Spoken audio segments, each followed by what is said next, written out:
2024 में अनेक पार्टियां गोलबंदी के कगार पर है। जिस तरीके से गिरिडीह की गोलबंदी की जा रही है, इसमें समीकरण और सीधी भाषा में कहें कि अगर आपके पास कोई भी गाड़ी है, चढ़ाई में चढ़ने के लिए श्रीमान गियर एक नंबर ही लगाना पड़ेगा। चलिए, संभवतः जिस तरीके का गियर आप इस्तेमाल करें तो अपनी जगह है, लेकिन बहुत लोग कह रहे हैं कि वर्तमान में जो कल बोकारो के अंतर्गत देखने को मिला जयराम महतो की गिरफ्तारी के समय, उसको एक नया समीकरण, नया नाम, नया बात और नया वाक्य शब्द के साथ रखा गया, जो पक्ष विपक्ष के अंतर्गत, केंद्र के अंतर्गत देखा जाता था, लोकतंत्र की हत्या। आप हैं दुबे जी, क्या हाल चाल दुबे जी? एकदम सही है सर। लोकतंत्र की हत्या कल वाले अरेस्टिंग को आप किस तरीके से देख रहे हैं? आप जयराम जी हमारे भाई जैसे हैं। अब उनके फेवर में एक बात बोल देते हैं, चूंकि बैठे हैं कुछ लोग तो उनके फेवर में, अब उनको लगता है कि हम उनके विरोध में हैं। जयराम भाई, ये मैसेज आपके लिए है कि इसको व्यक्तिगत मत लीजिएगा, बस ये समझिएगा आपके फेवर में बता रहे हैं और हिम्मत बांधिएगा। और ये बात आपके लिए है, वो ये है कि इस जज्बे शौकत का क्या कहना। इस जयराम जी का जो जज्बा है, इस जज्बे शौकत का क्या कहना। अब तो हथेली पर सर रख लिए हैं और कत्ल होने से कब तक डरें, अब तो कातिलों के मोहल्ले में घर ले ली। मैंने हर हाल में दोषी बन चुके हैं क्या? नहीं, आपको चूंकि झारखंड की जनता आपसे बहुत प्यार करती है, प्रेम करती है, सम्मान करती है, तो उनके लिए एक बात यही कहना है कि आप डरिए मत, घबराइए मत।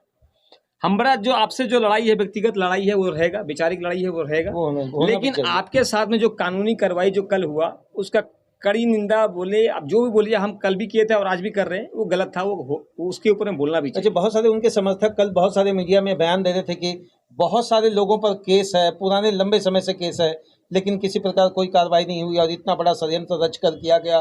वो कत्ल करते हैं तो सुबह नहीं होती, हम आहें भरते हैं तो हो जाते हैं बदनाम। तो श्रीमान, यही वाली बात हो गई क्या कल उनके साथ?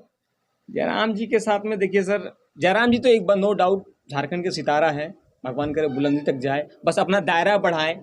खतियान के साथ में जो नैरो माइंडेड रहे उनको बड़ा तब तक नहीं छोड़ने वाले हैं, जब तक आप अपना स्पेक्ट्रम बड़ा नहीं कीजिएगा, तब तक संतोष दुबे के विरोध लेकिन उनका स्पेक्ट्रम 1932 से बाहर नहीं जाएगा, ये आप दिमाग में डाल लीजिए। वो संतोष दुबे बोले चाहे संजय दुबे बोले। एक बात बताइए, फिर 1932 में आप लोग आते हैं। हम एक चीज फिर से रिपीट करना चाहेंगे कि सर देखिए, आप फिर से बोलते, समाज का निर्माण अगर आपको करना है तो सबको जोड़ के चलना पड़ेगा। अच्छा चलिए, ये बाहरी कीजिएगा आपका नहीं। दुबे जी, कल जो अरेस्टिंग हुआ उसको झारखंड के नवनिर्माण का प्रोस्पेक्टिव वे में हम एक प्रॉपर फ्यूचर मान सकते हैं या एक किसी प्रकार का लैकुना समझ लें इसको? कल जो उनका गिरफ्तारी हुआ वो तो दुर्भाग्यपूर्ण रहा है, वो नहीं होना चाहिए था। सरकार की इस वजह से किया है। नहीं होना चाहिए था, इसलिए नहीं होना चाहिए था ना श्रीमान। आप उसको लिस्ट में जारी किया, उसके बाद आप बोल रहे हैं तो आपको नॉमिनेशन के दिन उनको पकड़ना है, आप उसके पहले नहीं पकड़े। राजनीति कर रहे हैं कि दुकान खोल के बैठे हुए हैं? नहीं, मेरा राजनीति कर रहे हैं कि दुकान खोल के बैठे हैं? सर, अवसरवादिता का नाम है राजनीति। आप कमजोर पड़े जाएंगे श्रीमान। विपक्ष कमजोर, देखिए जयराम महतो कमजोर नहीं, आपको उनको पकड़ना है। अगर उन्होंने अपराध किया है तो 6 महीने पुराना, 8 महीने, 1 महीना, 1 साल पुराना केस है, नॉमिनेशन दिन उसको पकड़िएगा जी। आप कहाँ से कानून है? 1 साल कहाँ तक सुतल थे क्या जी आप लोग? अच्छा, क्यों नहीं पकड़ेगा आपको? देखिए, बेवजह बात करके आप प्रशासन का काम को आप डिस्टर्ब मत करिए। क्यों नहीं प्रशासन पकड़ेगा? प्रशासन आया, प्रशासन गोलबंदी की, प्रशासन अपने नियमों पे एक प्रॉपर सांचा, ढांचा या एक कंपाइलिंग सिस्टम बनाकर ही ना आया लेने, या एक नया एक तो पेपर में लिख दिया अरेस्ट कर दें। ठीक, आप आए। हम यही पूछना चाहते हैं, 5 महीना पहले, 6 महीने पहले या 10 दिन पहले कहाँ थे जी आप लोग? कभी आएंगे? अरे कभी भी आइएगा, नॉमिनेशन दिन आइएगा तो साफ पूरा झारखंड का पब्लिक का जो पूरा भावना है, जो इनका मिश्रा जी कह रहे थे कि झारखंड के लोगों का हृदय परिवर्तन हो गया। कल का जो माहौल जो हुआ है, कहीं ना कहीं लग रहा, आप जो बात कर रहे हैं इससे नुकसान हो गया क्या विपक्षी का? विपक्षी के तो 100% नुकसान हुआ, खासकर जेएमएम कांग्रेस का तो हो गया बंटा धार। हम तो आपको बता रहे हैं। ये क्या कह रहे हैं? ये जो अभी कल जेएमएम और कांग्रेस की आप बात लाकर रख दी है, सोशल मीडिया पर भी बहुत जगह चला। इससे आजसू को क्या फायदा हो जाएगा, जरा बताइए। आजसू को क्या फायदा होगा? इसमें कोई फायदा, आजसू को कोई फायदा नहीं है। हम इतना ही कहना चाहते हैं कि कल जो गिरफ्तारी करने का जो कोशिश हुआ, फिर तो छोड़ दिया उनको, लेकिन छोड़ दिया उनको। मेरा यही कहना कि अगर गिरफ्तार करने आए थे तो फिर लेके जाते, फिर बाकायदा पूरा कानूनी प्रक्रिया को पूरा करते आप फिर किस वजह से दबाव में, पब्लिक के दबाव में आकर के आप लोगों ने छोड़ा। इससे तो फिर पब्लिक के बीच में जो मैसेज गया है वो ये गया है कि भैया जयराम जो है वाकई में टाइगर है, जेएमएम कांग्रेस का बस का बात नहीं है। 2024 में जो ये नया समीकरण देखने मिला, अभी तक तत्काल इस तरह का 14 सीट में से कहीं भी देखने को नहीं मिला। क्या कुछ गिरिडीह हॉटकेक के तरफ धनबाद की से रुख गिरिडीह की तरफ हुआ है क्या? हम आपकी ईमानदारी से एक बात बताएं सर, देखिए 6 विधानसभा है, डुमरी, बेरमो, बागमारा, गिरिडीह, टुंडी और एक आता है आपका गोमिया। 6 विधानसभा है, टोटल मिलेगा तो 2200 के आसपास टोटल बूथ होता है। बागमारा में 355 बूथ है, हर जगह 355 के आसपास में मिलेगा, तो 2200 के आसपास में टोटल बूथ है। अब इस 2200 बूथ में अगर आप समीकरण को देखिएगा, अब बूथ मैनेजमेंट जयराम जी का कैसा रहेगा, जेएमएम कांग्रेस का कैसा रहेगा, भाजपा का कैसा रहेगा, ये पूरा गोलबंदी में या पूरा राजनीतिक समीकरण में लोग एक चीज को भूल जाते हैं कि जो आरएसएस के जो कार्यकर्ता हैं, हमको तो कल एक चर्चा हो रहा था कि महतो मंडल का वोट वो कहीं नहीं जाएगा, वो भाजपा को जाएगा, मुस्लिम का वोट कहीं नहीं जाता है, वो कांग्रेस को जाएगा। अब जयराम जी इस बीच में कूद करके अब क्या समीकरण बदलना चाहते हैं, ये तो 4 जून को ही पता चलेगा। लेकिन मेरा जो मानना है वो यही है कि कल का जो घटना है उससे बहुत बड़ा राजनीतिक हलचल उथल पुथल पैदा हुआ और चर्चा का विषय बना है। कल जो घटना है कल का घटना को हम स्पीड ब्रेकर मान सकते हैं क्या राजनीति? किसके लिए? किसके लिए? जयराम जी के? नहीं, जयराम जी को तो प्लस पॉइंट हो गया जी। जयराम जी के लिए तो प्लस पॉइंट है कि जयराम जी जाएंगे क्या? अब ये तो कानूनी प्रक्रिया है, कानून के बारे में सरेंडर करना चाहिए या नहीं? अगर एक राजनीतिक विश्लेषण के तरफ हम देखते हैं, उन्होंने खुद बोला कि जेल में रहकर भी मैं उसी तरीके मान के चलिए आप रोनाल्डो हैं, आप गोल मारने की कैपेसिटी है, आप मैच में हमको आपको उतार दें, आपको लाल कार्ड पहले दिखा देंगे और शोभा देगा, खेलने दीजिए मैच। अगर हम तो साफ साफ जानते हैं जी, आपका मैच है, दम है, आप जीतिए। संतोष दुबे ये नहीं कि लंगड़ी मार के आपको गिरा देगा, दम है तो जीत के दिखाइए और खुशी होगा हमको, और हारिएगा तो ज्यादा दुख का बात नहीं है। विधानसभा आपके लिए है और हम तो चाहते हैं कि आप विधानसभा में रहिएगा, तो दोनों भाई मिलकर बढ़िया काम करेंगे झारखंड के लिए। लोकसभा में ज्यादा काम नहीं है। जो इस तरह का स्टेप अभी देखा गया जी, जो भीड़ था कल, उस भीड़ को लेकर क्या कुछ आपके दिमाग में 50 सुन लीजिए, जयराम जी को बहुत बहुत बधाई कि 50,000 भीड़ आप इकट्ठा कर दिए हैं, बहुत बहुत शुभकामनाएं आपको। लोग प्यार करते हैं, आपके लिए आए भी, लेकिन 50,000 का जो भीड़ है सर, ये 50,000 मान के लिए 50 लोग वोट कर दिए आपने, जीत जाइएगा। 16 लाख का खेला है, 16 लाख वोट है टोटल, 70% 60% टोटल कन्वर्जन रेट है, टोटल पोलिंग जो रेट है 60% मानिएगा तो टोटल कितना हो गया आपको, 7-9 लाख के आसपास में पकड़ लीजिए आप। 9 लाख वोट में आपको कितना परसेंट आपको लाइएगा तो आप जीतिएगा, वो आप सोच लीजिए। सीपी चौधरी जी लास्ट टाइम 6.5 लाख वोट लेकर के आए थे। जयराम जी का 50,000 वोट कल जो पब्लिक आई, 50,000 वो प्लस रखिए, प्लस घर में जो उनके लोग हैं उनका 2.5 से 3 लाख वोट, हमारे हिसाब से 2.5 से 3 लाख वोट जयराम जी का रखा हुआ है। अब वो जीत पाएंगे उस वोट में, नहीं जीत पाएंगे ये नहीं कह सकते। हालांकि अगर जीतेंगे तो हम राजनीति से संन्यास लेंगे, ये बात हम कहें और ये हम मानेंगे। बहुत सारे लोग कमेंट किया है कि पहले से ही दुबे जी को करवा दीजिए। हमको इनके कहना है, जयराम जी के समर्थकों से काहे गाली देते हो भाई, तुम अपना काम करो, हमको करने दो। हम आपके विरोध में नहीं है, हम अपना लड़ाई लड़ रहे हैं, आप अपना लड़ाई लड़िए। हमको लगता है कि आप हमारे अधिकार को छीनने की कोशिश कर रहे हैं तो हम लड़ेंगे आपसे, ऐसा नहीं कि हम आपका अधिकार को छीनना चाहते हैं। अच्छा, 2024 में गिरिडीह किस तरह, बिना लाग लपेट कर दुबे जी गिरिडीह किस तरह? ईमानदारी से एक बात बोलिए, एकदम ईमानदारी से ही आज बोलिए। इससे पहले तो आप बेईमानी से ही बोले हैं, हम बेईमानी तो कभी नहीं करेंगे, वो करेंगे, जरा मतों का विरोध करेंगे, तो उनके बारे में विश्लेषण करेंगे। विरोध तो नहीं, आज आप स्पष्ट बोलिए, बिना लाग लपेट का गिरिडीह किधर?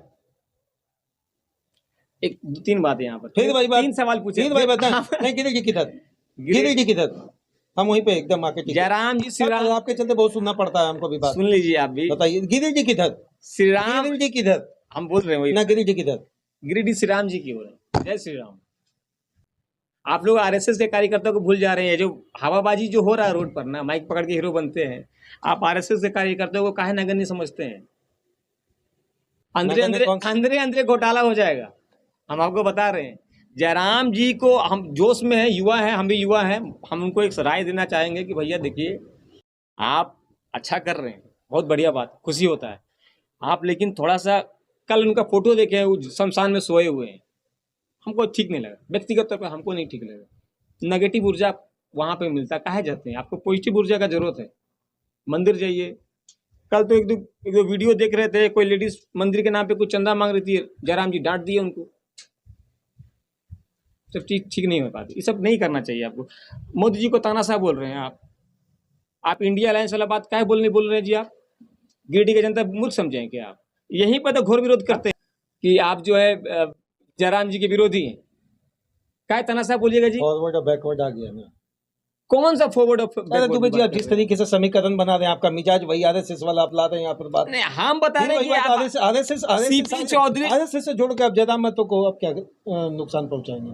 हम नुकसान कहाँ पहुंचेंगे? हमारा क्या औकात है जयराम महतो का हम खरोच भी कब पहुंचा पाए?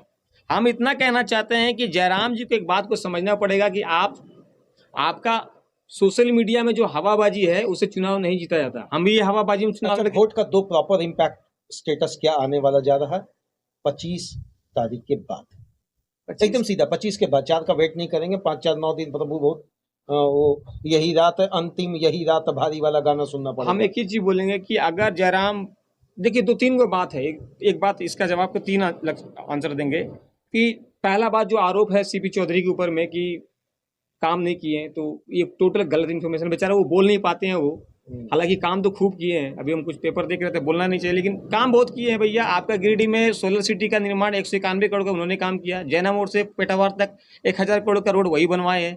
आपका गिरिडीह बाईपास रोड 1000 करोड़ का वही बनवाए हैं। किताब पढ़ ली? अरे सुनिए ना, पहले पढ़ लिए, सुना देते। हाँ पढ़ लिए, हाँ पढ़ लिए। जयराम जी को बोल रहे हैं कि आप जो बार बार आरोप लगाते सीपी चौधरी जी क्या किए, तो खुल के बताते क्या किए।